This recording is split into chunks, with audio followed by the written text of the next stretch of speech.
He was gone.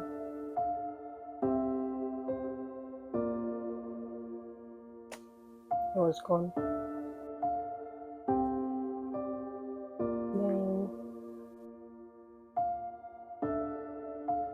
Then most time when I cry, I'm not crying because I just cry for my siblings.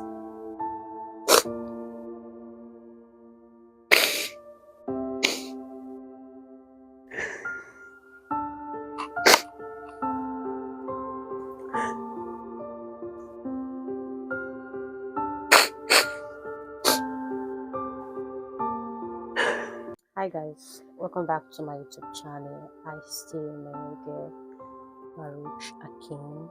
And from the title of this video, you already know how sad the video is going to be. Literally, I haven't been posting for I think for about 2 or 3 weeks now. I lost my dad. He died in May. I think a night. Let's just say my birthday was in May 12th. My dad died in May 13th. And it wasn't so fun. That was like the saddest moment of my life. And we as a family are still like trying to process his absence and trying to define the best way that we can be. He he was so sick. He was so sick. He suffered for a very long time. I think for over 8 years now he has been really sick. But this year, 2024, January, starting from January 2024, it became too much for him. His body wasn't accepting treatment anymore, and his body became so tired and started rejecting treatment, and the body decided to rest. First off, in 2017, he was rushed to the hospital. We were in the village. I remember we traveled home for Christmas, and one morning like that, he started complaining of pains, so much pains, and he was rushed to the hospital, to the local hospital there in my village. Went there, was given some medication which he took, and it was able to sustain him until he came back to Nasarawa State, that's Abuja, Maraba. And then he went to National Hospital, Abuja for treatment, which they told him to stay away from alcohol. And he did. He tried his best to stay away from alcohol. He did. And then he took his medication. He was always taking those drugs, staying away from alcohol. He tried his best.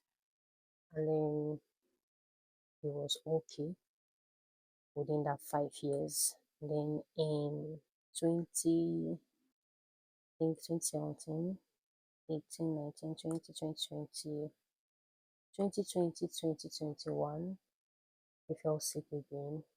He, he was able to survive that as well. And then in 2023, which was the last year, December, we were in the village. He was I don't know, for a reason I feel like my dad knew that he was going to die. He was going to like leave so soon. He was in the village, and then there was something he told my mom. He said, "Okay, I've done all of this thing for you now.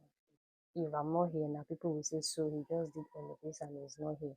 He said that as a joke, and then my mom was like, Uchechi, sweet your father they talk up." So we laughed over it. And then when we came back,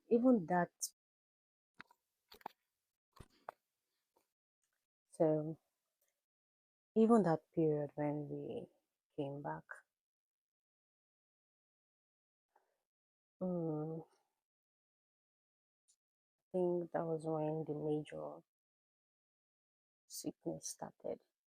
And then it just kept like reducing every day. When I'm coming back from work, I used to think, oh, I hope I hope I come back and see my dad alive. I sincerely hope so. And then I come back, he's alive. And then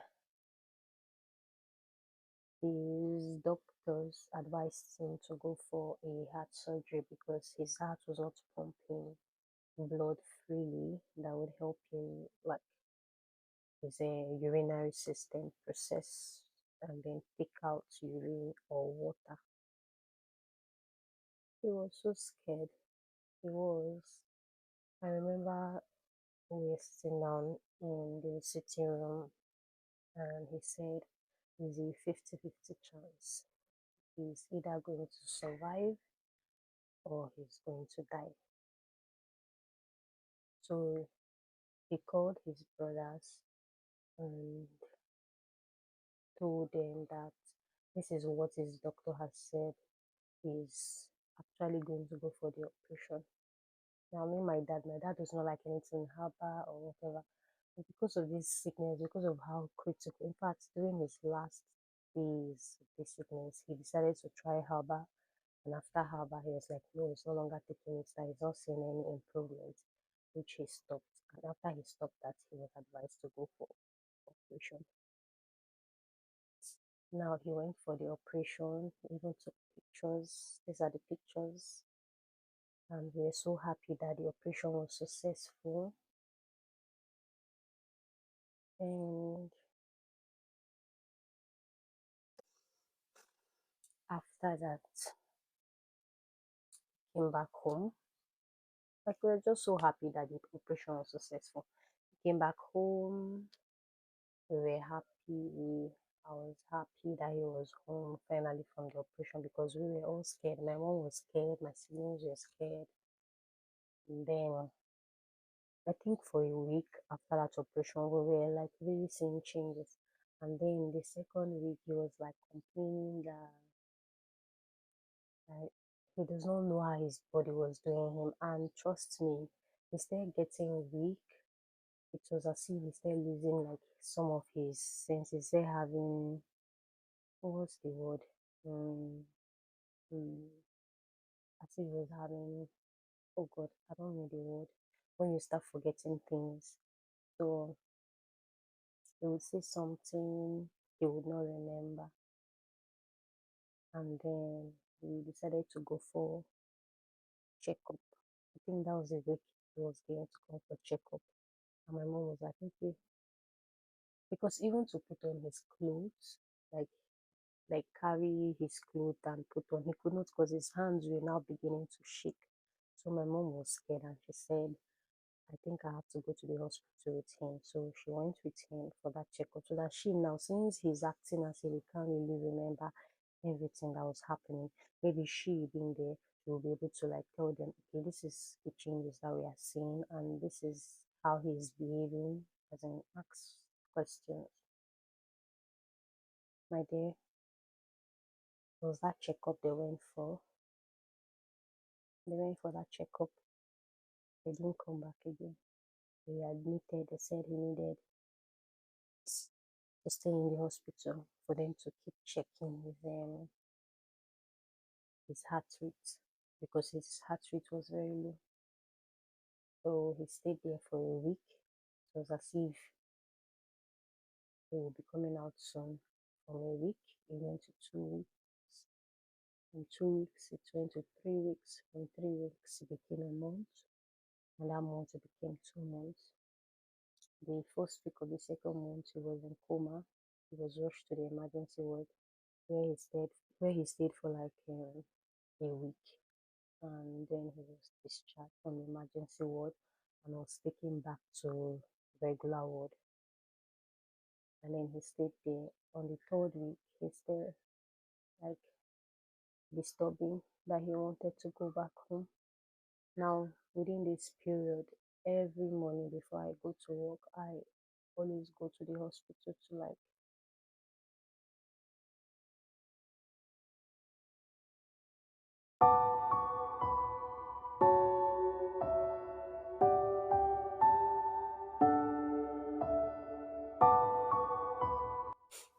I always go to the hospital, like give them food before going to work. And each time I go to the hospital, when I leave the hospital, it's always like heartbreaking because I just see my dad in so much pain. So it's not as if he was like reviving. He was not looking like someone that would even leave the hospital in like 2 or 3 days. My mom, my mom was always crying, and he was in so much pain, so much pain. Every day when I come back from work, I'll call my sister, and I'll tell her my dad is in pain. He's in so much pain because he got to a point where he couldn't feed through his mouth. They had to give him food through like the feeding tube inserted through his nose.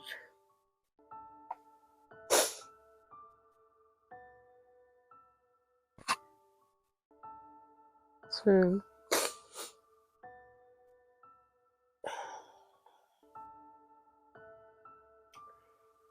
that 3rd week of the 2nd month, he was now like saying he wants to come back home. So we still left him.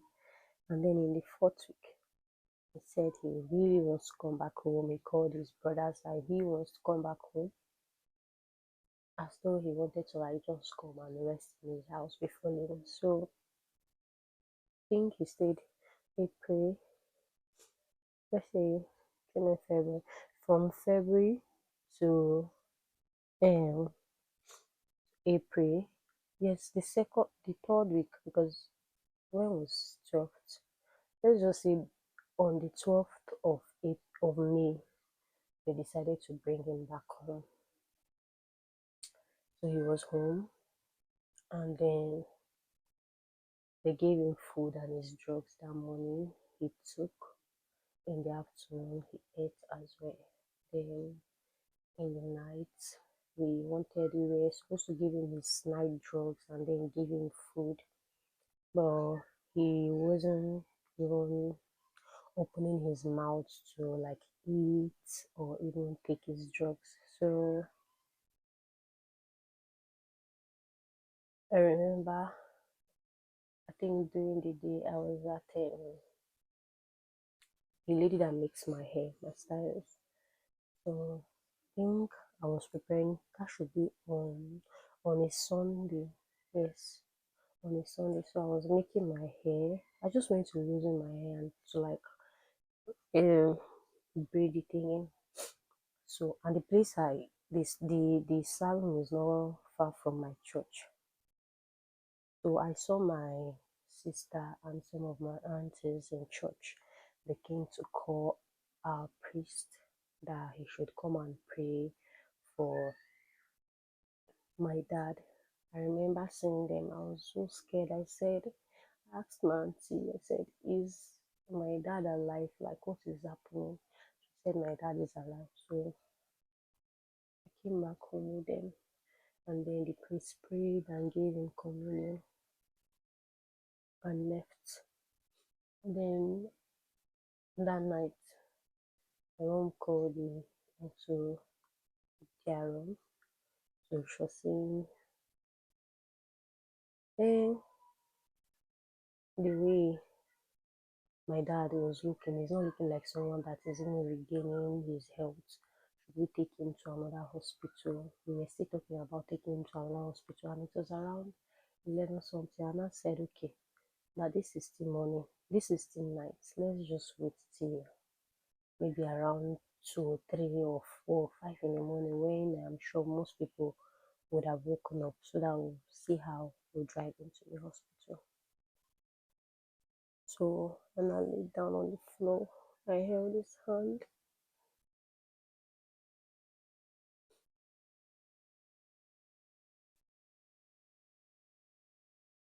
I was not praying, like, even though I was praying and I was sleeping off because I was so tired. I was praying. And then, like, ever since they came back from the hospital, it was like breathing. You know, when someone is sleeping so deep, as if he was so exhausted from all the equipment that was attached to his body, injected in his body. So he felt so relaxed. He was sleeping and just having this deep breathing, like, like that's how he was sounding when he was sleeping. So even when I laid down to hold his hand and I was like praying, he was still breathing like that. And then it got to a point he breathed once and then stopped. I like stood up to look at him and then he started breathing again. Then after some time, that breathing has stopped.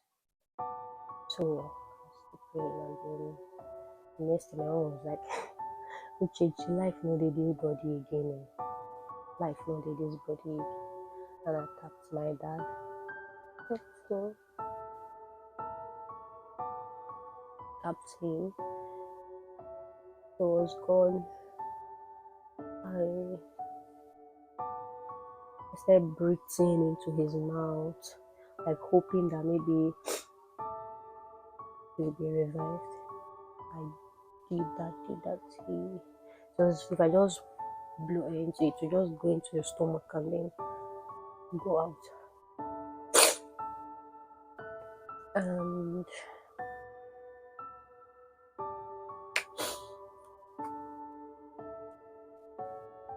my dad was a very beautiful soul. He always tell my mom, he always say this one, see, I'm not okay, I'm a heaven aspirant. Like, he always wanted to make heaven. He always wanted to be so right and righteous in the presence of God. His biggest and longest time goal was to make heaven. He was like a very good Christian, trust me. He was a very good Christian. He is someone that if this is going to bring fight, he will leave that. If this is going to bring quarrel, he will leave that. He helped so many people, so many of my uncles, my aunties, and then the kind of love that he showed to my siblings and I. If there's one thing I wish to find in a partner, is to find the level of love my dad gave me in a partner. As in, I wish any partner that I end up with in life will actually love my kids the way my dad loved his family. He was a philanthropist. He was a philanthropist, especially within his reach. There's no one that he didn't help. Everybody around him, he impacted like good things in their lives. And why he's so hurtful that he's gone is he didn't even live so long to like see me do better things, see me like make money, like get married, see his grandkids for me, most especially. He was gone.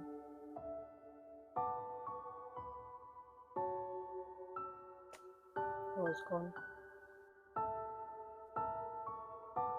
Then most time when I cry, I'm not crying because I just cry for my siblings.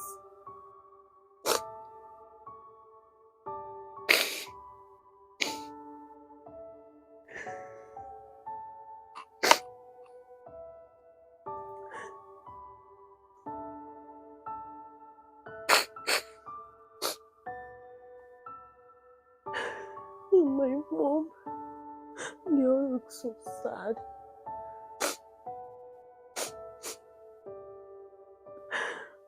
And they're all crying.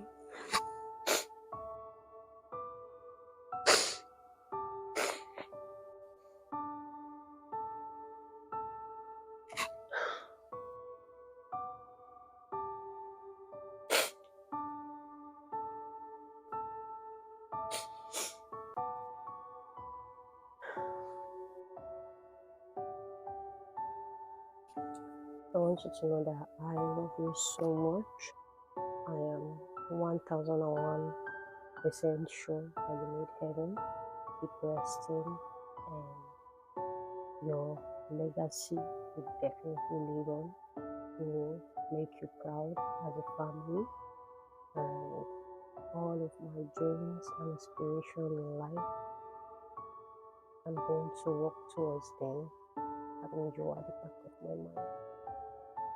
And I hope you're resting. Do not be bothered about anything anymore, because you were so bothered about so many things. You worried about all so much. You provided so much, so many things that we didn't even really have to do for us. You did. And I am saying I love you from the bottom of my heart. I love you from the bottom of my heart. I cherish you from the bottom of my heart. And your family loves you. I hope you're having a great rest in heaven. And I hope you finally find peace in heaven. Love you. I'm just going to like cue some videos and pictures from the area